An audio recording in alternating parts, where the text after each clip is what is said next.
Unified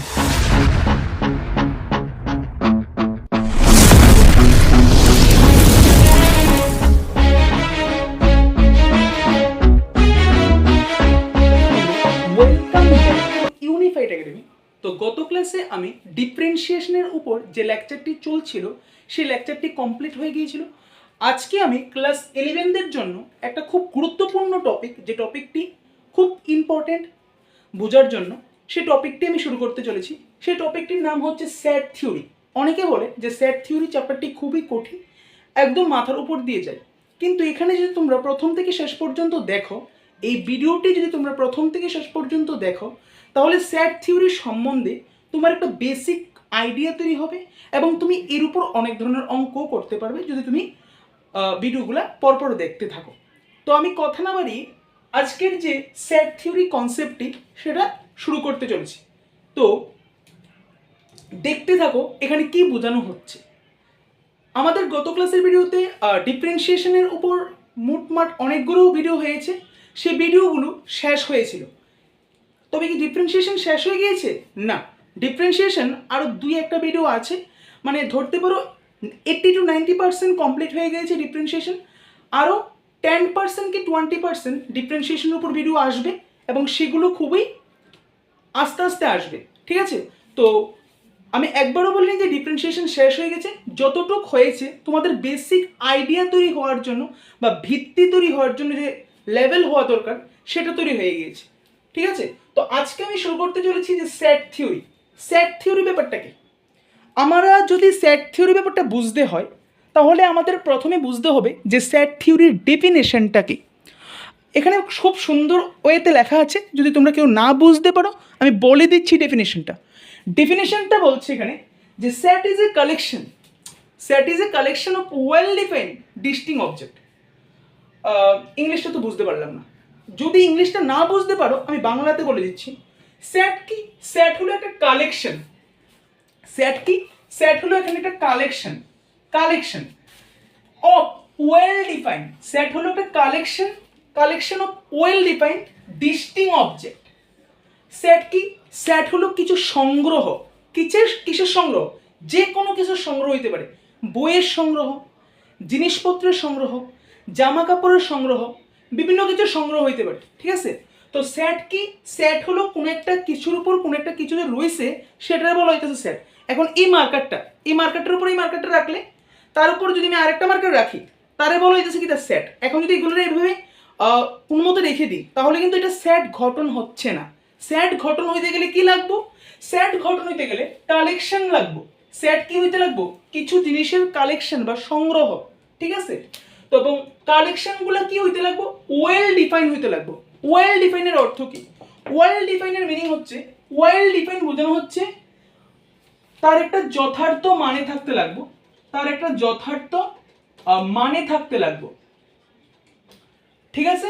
তো collection এবং well define হইতে লাগবো, অর্থাৎ তার একটা যথার্থ মানে থাকতে লাগবো এবং ডিস্টিং অবজেক্ট হইতে লাগবো। আর ডিস্টিং অবজেক্ট মিন্স কি?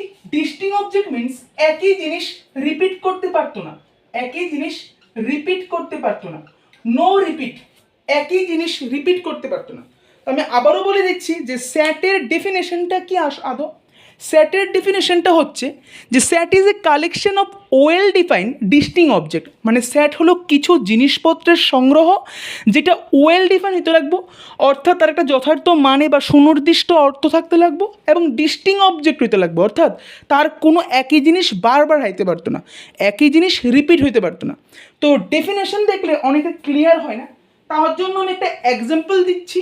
এক্সাম্পলটা দেখলে তোমাদের আই হোপ সেটটা মানে সেটের কনসেপ্টটা কিছু ক্লিয়ার হয়ে যাবে। এখানে একটা এক্সাম্পল দেওয়া হয়েছে। সেট একটা জিনিস বলে দিই, সেটকে এরকম থার্ড ব্র্যাকেটের মধ্যে লেখা হয়, সেটকে এরকম থার্ড ব্র্যাকেটের মধ্যে লেখা হয়। মানে সেট লিখতে গেলে আমাকে এই দুইটা থার্ড ব্র্যাকেটকে ভেতরে লিখতে হয়। এখন আমি এটার ভিতরে কিছু লিখলাম, তাহলে কয়তেছে এটা একটা সেটের ফর্ম করছে, ঠিক আছে? আমি এটার ভিতরে 1 লিখলাম, তার মানে এটা একটা সেটের ফর্ম করছে, ঠিক আছে? তো এটার কইতেছে সেটের রিপ্রেজেন্টেশন, ঠিক আছে? এখন আমি সেট থিওরির উপর একটা এক্সাম্পল দেখছি, এক্সাম্পলটা দেখলে একটু ক্লিয়ার হয়ে যাবে। এক্সাম্পলটা কি? আমি একটা এক্সাম্পল নিলাম, যে এক্সাম্পলের মধ্যে বি জি বি এরকমভাবে একটা এক্সাম্পল নিলাম। এখন সবার মনে একটা কোশ্চেন আসছে যে বি জি বি কি? বি জি বি কি? বি বলতে বোঝানো হচ্ছে ব্ল্যাক মার্কার, জি বলতে বোঝানো হচ্ছে গ্রিন মার্কার, আর বি বলতে বোঝানো হচ্ছে ব্লু মার্কার। এখানে কি তিনটা মার্কার আমার কাছে আছে? হ্যাঁ, এখানে বলছে যে ব্ল্যাক মার্কার, ব্লু মার্কার আর গ্রিনটা আমার কাছে নেই, রেড মার্কার আছে। ঠিক আছে, তো এই তিনটা মার্কারকে সেটের মধ্যে রাখা হয়েছে। এখন তিনটা মার্কারকে সেটের মধ্যে রেখে কি কাজ করা হচ্ছে? এখন আমি তো তিনটে মার্কারের সেটের মধ্যে রাখছি। এখন আমি কি কইছিলাম, সেট হইতে গেলে সেটের যদি আমার গঠন করতে হয় তাহলে এরকম থার্ড ব্র্যাকেটের মধ্যে গঠন করতে হইব। ক্লিয়ার? সেটের যদি গঠন করতে হয় তাহলে এরকম থার্ড ব্র্যাকেটের মধ্যে গঠন করতে হইব। তো আমি কি করছি, এরকম থার্ড ব্র্যাকেটের মধ্যে কিন্তু সেটের গঠন করছি, এরকম থার্ড ব্র্যাকেটের মধ্যে কিন্তু আমি সেটের গঠন করছি। তাহলে কি এটা সেট হইতে পারছে? না। সেট হইতে গেলে শুধুমাত্র যে থার্ড ব্র্যাকেটের মধ্যে গঠন করলেই যে সেট হয়ে যাব তার কোনো গ্যারান্টি নেই। সেট হইতে গেলে একটা কালেকশন তো হইতে লাগবো মাস্ট, তার সাথে একটা এটা হইতে লাগবো ওয়েল ডিফাইন হইতে লাগবো, আর ডিস্টিং অবজেক্ট হইতে লাগবো। এই তিনটা কথা খুব ভাইটাল। এই তিনটা কথা যদি মানে তাহলে আমি কমু যে এটা একটা সেট। কথা বুঝতেছি? এই তিনটা জিনিস যদি মানে তাহলে আমি কইতে পারবো যে এটা একটা সেট। তো এখানে তিনটা জিনিস কি করা হয়েছে, আমি একটা ব্লু মার্কার নিছি, সরি একটা ব্ল্যাক মার্কার নিছি, একটা গ্রিন মার্কার নিছি, একটা ব্লু মার্কার নিছি। তিনটা মার্কার এখানে নেওয়া হয়েছে। তো তিনটা মার্কার নেওয়ার ফলে কি ঘটনা ঘটতেছে? ঘটনাটা হইলো আমি এখানে যে কোনো একজনের রাখলাম, একটা পার্সন, তিনজন পার্সনের রাখলাম। তিনজন পার্সন এখানে কি করতেছে? তিনজন পার্সন বা অবজারভার রাখলাম যে দেখাশোনা করতেছে। বলে মার্কারের কি দেখব, আমি জাস্ট বোঝার জন্য আমি তিনজন পার্সনের রাখলাম।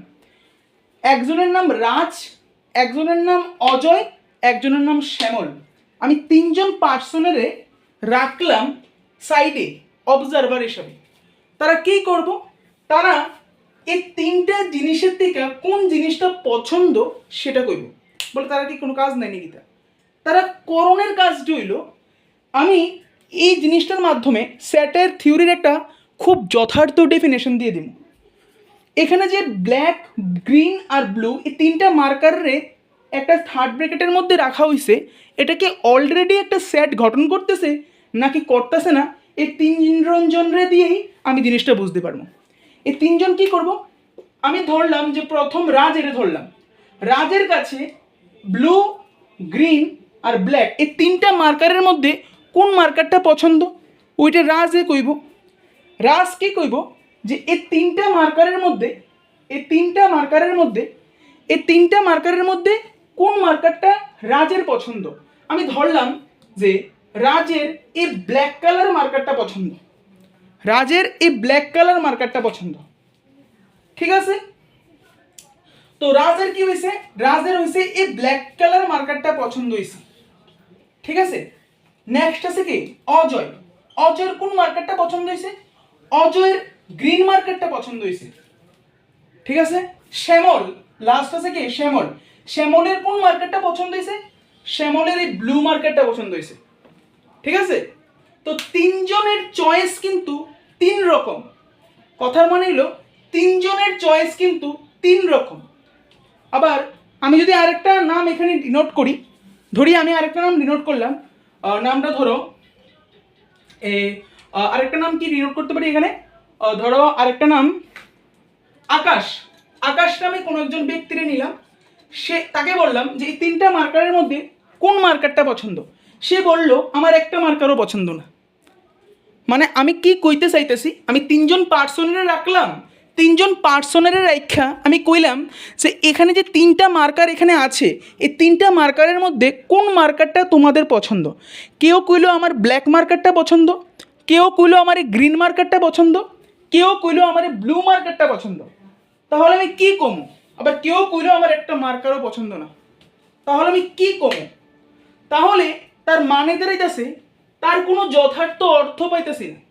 যেহেতু এখানে তার কোনো যথার্থ অর্থ বা কথাটা একটা ভিত্তিহীন কথা, কথার কোনো মানেই খুঁজে পাইতেছি না, যেহেতু এখানে কথার কোনো মানেই খুঁজে পাইতেছি না, তার মানে এটা সেট হইতে পারতো না। স্যাট হইতে গেলে আমি আবারও কইতেছি কি হইতে লাগবো, স্যাট হইতে গেলে ওই জিনিসটা একটা কালেকশন হইতে লাগবো। বলে এটা তো কালেকশন আছে, ব্ল্যাক ব্লু গ্রিন আমি তো কালেকশনে রাখছি। আমি কইতে চাইতেছি কি দেখো, স্যাট হইতে গেলে কালেকশন হইতে লাগবো, ওয়েল ডিফাইন হইতে লাগবো, ডিস্টিং অবজেক্ট হইতে লাগবো। এই তিনটা কথা আমার খুব ম্যান্ডেটরি। কোন তিনটা কথা আমি সাইড দিয়ে একটু লিখে দিচ্ছি, সাইড দিয়ে একটু লিখে দিই।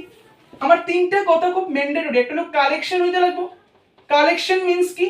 কালেকশন মিন্স হলো সংগ্রহ, সংগ্রহ হইতে লাগবো, কিছু জিনিসের সংগ্রহ করতে লাগবো। 2 নাম্বার হলো ওয়েল ডিফাইন। 2 নাম্বার হলো ওয়েল ডিফাইন, অর্থাৎ তার একটা যথার্থ বা সুনির্দিষ্ট অর্থ থাকতে লাগবো, সুনির্দিষ্ট অর্থ থাকতে লাগবো, সুনির্দিষ্ট অর্থ থাকতে লাগবো। ঠিক আছে? আর 3 নাম্বার হলো ডিস্টিং অবজেক্ট হইতে লাগবো, ডিস্টিং অবজেক্ট হইতে লাগবো। ডিস্টিং অবজেক্ট মিন্স কি?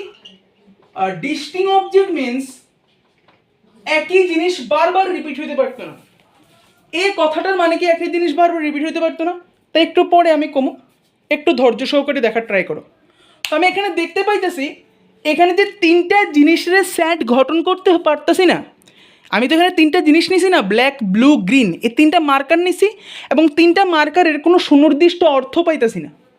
যেহেতু এখানে সুনির্দিষ্ট কোনো অর্থ পাওয়া যেতেছে না, কেন পাইতেছি না? কারণ এক একজনের চয়েস কিন্তু এক এক রকম। কেউর ব্ল্যাক মার্কার পছন্দ, অজয়ের গ্রিন মার্কার পছন্দ, শ্যামলের ব্লু মার্কার পছন্দ, আর আকাশ নামে যে যেজন ব্যক্তি তার কোনো মার্কারই এখানে পছন্দ না। তো যেহেতু এখানে এক একজনের অভিমত এক এক রকম, তা আমি কইতে পারতেছি না যে এটা একটা সেট। তাই আমি কইতে পারতেছি এটা একটা সেট না, এটা নট এ সেট। তাহলে সেট হইতে গেলে কি হইতে লাগবো? সেট হইতে গেলে তিনটা জিনিস বোর্ডের মধ্যে লেখা আছে, কালেকশন, ওয়েল ডিফাইন, ডিস্টিং অবজেক্ট। এই তিনটা জিনিস মানতে লাগবো, তাইলেই কমো যে এটা একটা সেট। এখন এই তিনটা জিনিস কিভাবে মানবো তার একটা সুনির্দিষ্ট আইডিয়া আমি দেওয়ার ট্রাই করতেছি, একটু ধৈর্য সহকারে দেখার ট্রাই করো। তো সেট হইতে গেলে কি হইতে লাগবো তা আমি একটা সুনির্দিষ্ট এক্সাম্পল দিতেছি। আবারও বলছি যে সেট হইতে গেলে মানে আমার এই তিনটা জিনিস খুব ম্যান্ডেটরি। কোন তিনটা জিনিস? যে তিনটা জিনিস এখানে লেখা হয়েছে, তিনটা জিনিস খুব ম্যান্ডেটরি। একটা হলো কালেকশন হইতে লাগবো, আর একটা হলো ওয়েল ডিফাইন হইতে লাগবো, আর একটা হলো ডিস্টিং অবজেক্ট হইতে লাগবো। এই তিনটা জিনিস খুব ম্যান্ডেটরি। ঠিক আছে? এখন আমি একটা এক্সাম্পল দিচ্ছি। এক্সাম্পলটা কি? এক্সাম্পলটা হচ্ছে ইংরেজি বর্ণমালার ভাউলের সেট। অর্থাৎ আমরা যে ইংরেজিতে ভাউল শিখাইছি, এই ভাউলের সেট এখানে তৈরি করবো। ভাউলের সেট কীরকম হইতে পারে? আমরা সবাই জানি, ক্লাস 1-2-তে পড়ে এসেছি ভাউলের সেট কি। আমরা জানি যে সেটকে কিভাবে রিপ্রেজেন্ট করতে হয়, এইভাবে থার্ড ব্র্যাকেটের মাধ্যমে সেটকে রিপ্রেজেন্ট করতে হয়, এইভাবে থার্ড ব্র্যাকেটের মাধ্যমে সেটকে রিপ্রেজেন্ট করতে হয়। তো এখন আমি একটা ভাউলের সেট করতে চাইতেছি। ভাউলের সেটের কি বলব? ভাউলের সেট হচ্ছে এ ই আই ও ইউ। এখানে যে ভাউলের সেটটা তৈরি হয়েছে, এখানে যে ভাউলের সেটটা তৈরি হয়েছে সে সেটটা কি আদৌ একটা মানে শক্তপোক্ত বা সুনির্দিষ্ট সেট? অবশ্যই। কেন সুনির্দিষ্ট সেট? কারণ এখানে যে তিনটা ওয়ার্ড আমি মার্ক করছি ওই তিনটা ওয়ার্ড কিন্তু মানতেছে। কোন তিনটা ওয়ার্ড? প্রথম সেট হইতে গেলে কালেকশন হইতে লাগবো, আর ভাউলের যে সেটটা নিচ্ছে ওইটা একটা কালেকশন। ওয়েল ডিফাইন হইতে লাগবো, এখানে যে ভাউলের সেটটা ওই সেটটা একটা সুনির্দিষ্ট অর্থ আছে। তুমি এখানে বইয়ে কোনো একজনের জিজ্ঞেস করো, বা আমেরিকা যেয়ে কোনো একজনের জিজ্ঞেস করো, বা আগরতলা বইয়ে কোনো একজনের জিজ্ঞেস করো, সে আনসার কিন্তু এ E I O U A. মানে ভাউলের সেট বলতে তোমার এ ই আই ও ইউ এই পাঁচটা সেটের কিন্তু আমি খুঁজে পাবো। আমার কিন্তু কেউ কইতো না যে F G I H U এটা একটা ভাউল। মানে বিভিন্ন জায়গায় কিন্তু বিভিন্ন রকম না। কিন্তু এতক্ষণ আমি কী করছিলাম, ব্ল্যাক ব্লু গ্রিনে তিনটা মার্কারের নিয়ে তিনজনের অবজারভার রাখছিলাম, রেখে কইছিলাম যে তিনটা মার্কার কার কার পছন্দ। তো বিভিন্ন জনের কাছ থেকে বিভিন্ন রকমের আমি আনসার পাইছি। তদ্রূপ আমি কইতে পারতেছিলাম না তখন যে ওইটা একটা সেট থিওরি মানতেছে। কিন্তু এখন যে এক্সাম্পলটা, এই এক্সাম্পলটা একটা সেট থিওরি মানতেছে। কারণ এখানে যে ভাউলের সেটটা গঠন করছি সেটা কালেকশন হইতেছে, ওয়েল ডিফাইন হইতেছে, আর ডিস্টিং অবজেক্ট হইতেছে। ডিস্টিং অবজেক্ট মিন্স এখানে যে সংখ্যা, এখানে যে মানে আমার লেটারগুলো আছে, এই লেটারগুলো দেখো একটা রিপিট করছে না। রিপিট করছে না মিন্স এ একবারই আছে, ইও একবার আছে, আইও একবার আছে, ও একবার আছে, ইও একবার আছে, অর্থাৎ প্রত্যেকটা লেটার কিন্তু একবার করেই আছে। তাহলে ডিস্টিং অবজেক্ট হলে কিরকম হইব? এখন ধরো তোমাকে বললো যে A equals to A O A E I O A U, এরকম হইলে কিন্তু আবার এটা সেট হইতে পারতো না, কারণ এখানে দুইটা জিনিস কিন্তু সেম হয়ে পড়ছে, তাহলে এটা সেট হইতে পারতো না। এখন যদি তোমাকে বলে S T F G S, এটাও কিন্তু সেট হইতে পারতো না, কারণ এখানে দুইটা জিনিস সেম হয়ে পড়ছে। বুঝতে পারতেছি তো? তাহলে সেট হইতে গেলে আমার তিনটা জিনিস খুব ম্যান্ডেটরি, কালেকশন হইতে লাগবো, ওয়েল ডিফাইন হইতে লাগবো, আর ডিস্টিং অবজেক্ট হইতে লাগবো। তাইলে আমি কমো যে এটা সেট থিওরি মানতেছে এবং এটা সেট থিওরির এক্সাম্পল। আরেকটা এক্সাম্পল আমি দেখবো। আরেকটা এক্সাম্পল কিটা আমি দেখবো, আমাকে বলছে এক্সাম্পলটা যে 1 থেকে 4 এর নিচে স্বাভাবিক সংখ্যার সেট। এক্সাম্পলটা একটু লক্ষ্য করো, 1 থেকে 4 এর নিচে, 1 থেকে 4 এর নিচে, 1 থেকে 4 এর নিচে সমস্ত স্বাভাবিক সংখ্যার সেট, সমস্ত স্বাভাবিক সংখ্যার সেট, অর্থাৎ ন্যাচারাল নাম্বারের সেট। তখন কি হইব? আমাকে বলছে যে 1 থেকে 4 এর নিচে সমস্ত স্বাভাবিক সংখ্যার সেট বা ন্যাচারাল নাম্বারের সেট। সেই সেটটা গঠন করতে গেলে আমার কি করতে লাগবে? এরকম দিতে লাগবে, থার্ড ব্র্যাকেটের মধ্যে লিখতে হয়। 1 লিখতে পারবো কইছে 1 থেকে, মানে আমার একটাও ইনক্লুড কইছে, একটা আমি ইনক্লুড করতে পারবো। 1 থেকে 4 এর নিচে কইছে, মানে আমি 4 এর নিচে বলতে আমি 4 লিখতে পারতাম না, 4 এর নিচে কইছে তোমারে। তাহলে কত রকম দিয়ে আইব? 1 2 3। এখানে যে সেটটা গঠন হইছে, এখানে যে সেটটা গঠন হইছে, এই সেটটা একটা সেট থিওরিরে মানতেছে। কারণ কে রে? কারণ এখানে যে বলা হয়েছে যে 1 থেকে 4 এর নিচে সমস্ত স্বাভাবিক সংখ্যার সেট, এর একটা সুনির্দিষ্ট মানে আছে, এর একটা কালেকশন আছে, এবং এটা একটা ডিস্টিং অবজেক্ট, একই জিনিস বারবার রিপিট হয়েছে না। তো আশা করছি তোমরা সবাই সেট থিওরি সম্বন্ধে একটা বেসিক আইডিয়া পেয়েছো। সেট থিওরি সম্বন্ধে একটা বেসিক আইডিয়া পেয়েছো, ঠিক আছে? আবারও বলে দিচ্ছি, সেট হইতে গেলে কি লাগবো? সেট হইতে গেলে কালেকশন লাগবো, ওয়েল ডিফাইন লাগবো, ডিস্টিং অবজেক্ট লাগবো। এই তিনটা জিনিস খুব ম্যান্ডেটরি, এবং একই ডিস্টিং অবজেক্ট কথার অর্থ হইল একই জিনিস বারবার হইতে পারতো না। ওয়েল ডিফাইন কথার অর্থ হইল, ওয়েল ডিফাইন কথার অর্থ হইল যথার্থ মানে থাকতে লাগবো বা সুনির্দিষ্ট অর্থ থাকতে লাগবো, আর কালেকশন হলো সংগ্রহ হইতে লাগবো। বুঝতে পারছি? তো আমি এখানে দুইটা এক্সাম্পল দিলাম, দুইটা এক্সাম্পলই খুব মোস্ট ইম্পর্টেন্ট, এবং আশা করছি তোমরা বুঝতে পারছো কোনগুলারে সেট কয় আর কোনগুলারে সেট কয় না, তার সম্বন্ধে একটা বেসিক আইডিয়া পেয়ে গেছি। এখন আমরা কিছু সেটের রিপ্রেজেন্টেশন দেখব, তো একটু ধৈর্য সহকারে দেখার ট্রাই করব। এখন আমরা সেট রিপ্রেজেন্টেশনের দুইটা টেকনিক দেখব, এবং দুইটা প্রসেস খুব ইম্পর্টেন্ট। সাতটার বইতে দেখবে যে এগুলাকে নিয়ে বিভিন্ন ধরনের এক্সাম্পল আছে, এবং পরীক্ষাতে এই ধরনের এক্সাম্পলগুলো আসে, ঠিক আছে? তো আজকের ভিডিওতে আমরা দুইটা মেথডকেই দেখব, নেক্সট ভিডিওতে আমি আরও অন্যরকম মেথড আছে ওইগুলোকে নিয়ে পড়ানোর ট্রাই করব। তো এখানে দুইটা মেথডকে বলা আছে, দুইটা মেথড কি বলছে? একটা মেথডকে বলা হয় টেবিউলার ফর্ম বা রোস্টার ফর্ম, যেটাকে বাংলাতে বলা হয় ছকবন্দীকরণ পদ্ধতি বা তালিকা পদ্ধতি। আরেকটা মেথডকে বলা হয় সেট বিল্ডার মেথড বা সেট নির্মাণ পদ্ধতি বা ধর্মভিত্তিকরণ পদ্ধতি। এই দুইটা মেথড সম্বন্ধে আজকের ভিডিওতে আমরা জানার ট্রাই করব। তো একটু মনোযোগ সহকারে শোনো। আমার এবং উপরে একদম উপরে, এই উপরে একটা এক্সাম্পলকে নিয়ে আমি এই দুইটা মেথডকে বোঝার ট্রাই করব, ঠিক আছে? এখানে 4 এর নিচে লিখো না, 1 থেকে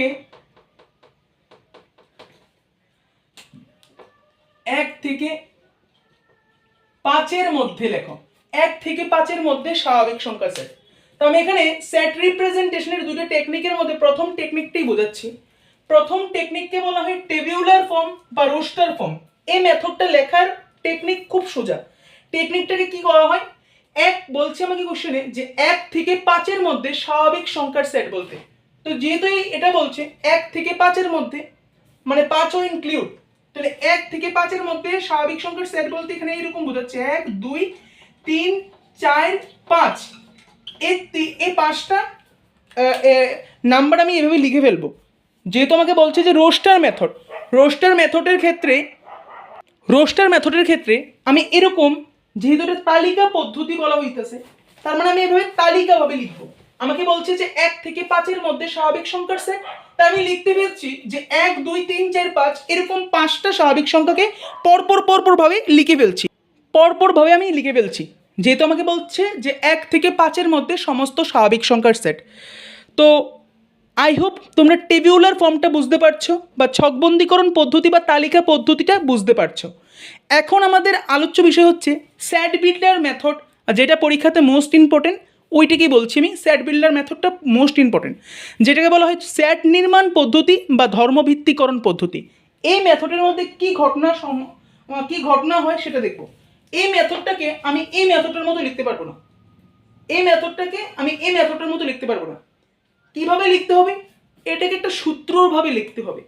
কিরকম সূত্রভাবে লিখতে হবে? যেহেতু আমাকে এখানে বলছে যে সমস্ত স্বাভাবিক সংখ্যার সেট, আর স্বাভাবিক সংখ্যা বলতে বোঝানো হচ্ছে ন্যাচারাল নাম্বার। আর ন্যাচারাল নাম্বার কিরকম হতে পারে? ন্যাচারাল নাম্বার কিন্তু কখনোই কি হতে পারে না, মাইনাস হতে পারে না, জিরো হতে পারে না, পয়েন্ট হতে পারে না। ন্যাচারাল নাম্বার কখনোই মাইনাস হতে পারে না, জিরো হতে পারে না, পয়েন্ট হতে পারে না, বা ভগ্নাংশ হতে পারে না। এগুলো কখনোই ন্যাচারাল নাম্বার হতে পারে না। ঠিক আছে? মানে -5 কখনো ন্যাচারাল নাম্বার না, -6 কখনোই, -5 কখনোই ন্যাচারাল নাম্বার না, -6 কখনোই ন্যাচারাল নাম্বার না, 1.5 কখনোই ন্যাচারাল নাম্বার না। তো বুঝতে পারছো তো ন্যাচারাল নাম্বার কোনগুলো বলা হচ্ছে? আমাকে এখানে বলছে যে 1 থেকে 5-এর মধ্যে সমস্ত ন্যাচারাল নাম্বার বা স্বাভাবিক সংখ্যার সেট। তো এই প্রসেসটাকে লেখার জন্য একটা টেকনিক ইউজ করতে হবে, এবং যে সূত্রটাকে ইউজ করি ওই সূত্রটা এইভাবে লেখা হয়। এইভাবে লিখবো a equals to x belongs to natural number। এই কথার মিনিং হচ্ছে x এর প্রত্যেকটা এলিমেন্ট, আমি নেব, ও প্রত্যেকটা এলিমেন্ট ন্যাচারাল নাম্বারের মধ্যে বিলং করতেছে। x এর প্রত্যেকটা এলিমেন্ট ন্যাচারাল নাম্বারকে বোঝানো হচ্ছে। এইভাবে লিখে আমি লিখবো এইভাবে যে 1 কইছে 1 থেকে 5-এর মধ্যে, তাহলে 1 less than equal x less than equal 5। এটাকে বোঝানো হচ্ছে কি, x এমন একটা ন্যাচারাল নাম্বার যেটা 1 থেকে 5-এর মধ্যে ঘোরাফেরা করে। তারপর বুঝতে পারছো যে টেবিউলার ফর্ম আর স্যাট বিল্ডার ফর্মের মধ্যে ডিফারেন্সটা কীরকম। টেবিউলার ফর্মের মধ্যে আমি কি করতে পারি, এরকম তালিকার মাধ্যমে লিখতে পারি, অর্থাৎ 1 2 3 4 5 এইভাবে লিখে ফেলতে পারবো। কিন্তু স্যাট বিল্ডার মেথডের মধ্যে আমি এরকম তালিকার প্রসেসে লিখতে পারবো না। কিভাবে লিখতে হবে? আমাকে একটা সূত্রের মাধ্যমে লিখতে হবে। কিভাবে লিখতে হবে? আমাকে বলতে হবে যে x একটা ন্যাচারাল নাম্বার। কীরকম ন্যাচারাল নাম্বার? যে ন্যাচারাল নাম্বারটা 1 থেকে 5-এর মধ্যে ঘোরাফেরা করতেছে। ঠিক আছে? 1 থেকে বড়, 5 থেকে ছোট, এরকম না, 1 থেকে বড় 5 থেকে ছোট, এরকম মানে ঘোরাফেরা করতেছে। তারে কোয়া হইতেছে কি? তাকে কোয়া হইতেছে স্যাট বিল্ডার মেথড বা ধর্মভিত্তিকরণ পদ্ধতি। ঠিক আছে? তো আরেকটা বোঝানো যাচ্ছি। এখন যদি তোমাকে বলে যে 10 থেকে 20-এর মধ্যে মানে বোঝাতে, তো 10 থেকে 20-এর মধ্যে বোঝাতে বললে তুমি এইভাবে লিখবে, x লিখবে, এখানে 10 লিখবে, এখানে লিখে 20 লিখবে। 10 থেকে 20-এর মধ্যে বোঝানো হচ্ছে। এখন যদি তোমাকে বলে যে 100 থেকে 200-এর মধ্যে, তো তুমি এইভাবে লিখবে, x লিখবে, 100 লিখবে, এইভাবে লিখবে, 200 লিখবে। এই জিনিসগুলো দিয়ে বোঝানো হচ্ছে যে x এর মানটা এই 100 আর এই 200-এর মধ্যে ঘোরাফেরা করতেছে। সেমভাবে এই x দিয়ে বোঝানো হচ্ছে যে x এর মানটা এই 1 আর এই 5-এর মধ্যে ঘোরাফেরা করতেছে। আর x একটা ন্যাচারাল নাম্বারের বোঝানো হইতেছে। অনেকে ব্যাপারটা এরকমভাবে লিখে, কীরকমভাবে, এরকমভাবে লিখে একই কথা যে এক্স বিলংস টু, মানে এক্স এর দুইটা বিসর্গ চিহ্ন, এই দুইটা বিসর্গ চিহ্ন বোঝানো হচ্ছে অঙ্কের ভাষায় যে x such that x belongs to N, যেটা এক্স হলো 1 থেকে 5-এর মধ্যে সমস্ত, মানে 1 থেকে 5-এর মধ্যে স্বাভাবিক সংখ্যার সেট। তো এটা ছিল আমাদের আলোচ্য বিষয়, যে সেট রিপ্রেজেন্টেশনের দুটো টেকনিক, একটা টেবিউলার ফর্ম বা রোস্টার ফর্ম, আর একটা হলো সেট বিল্ডার মেথড বা সেট নির্মাণ পদ্ধতি বা ধর্মভিত্তিকরণ পদ্ধতি। ওকে, তো আই হোপ তোমরা বুঝতে পারছো আজকের ক্লাসটি যে সেট বলতে আসলে কি বোঝানো হচ্ছে, বা সেট থিওরির আসলে বলতে কি বোঝানো হইতেছে, সেট থিওরি হইতে গেলে কী কী জিনিস লাগবো, এবং এই সেট থিওরির উপর দুটো রিপ্রেজেন্টেশন টেকনিক শিখলাম। নেক্সট ক্লাসে আমি এগুলোর ওপর অঙ্ক করাবো, কীরকমভাবে অঙ্ক পরীক্ষাতে আসে তার একটা আইডিয়া আমি নেক্সট ক্লাসে পেয়ে যাব। তো এতটুক পর্যন্ত যারা বুঝতে পেরেছো তারা খুব শীঘ্রই তোমরা কমেন্ট সেকশনে জানাবে যে আজকের ক্লাসটি কীরকম হয়েছে। ঠিক আছে, তো আজকের ভিডিওটি একদম লেকচার 1 ফার্স্ট লেকচারের ভিডিও, বেশি করব না। নেক্সট ভিডিও থেকে আমরা এগুলোর উপর অঙ্ক করাবো এবং আরও কি রিপ্রেজেন্টেশন টেকনিক আছে ওইগুলোর দিকে নজর দেব। তো ঠিক আছে, তো আজকে আমি এখানেই শেষ করছি। ধন্যবাদ তোমাদের প্রথম থেকে শেষ পর্যন্ত ভিডিওটিকে দেখার জন্য। দেখা হবে নেক্সট ক্লাসে, ততক্ষণের জন্য গুড বাই, ধন্যবাদ।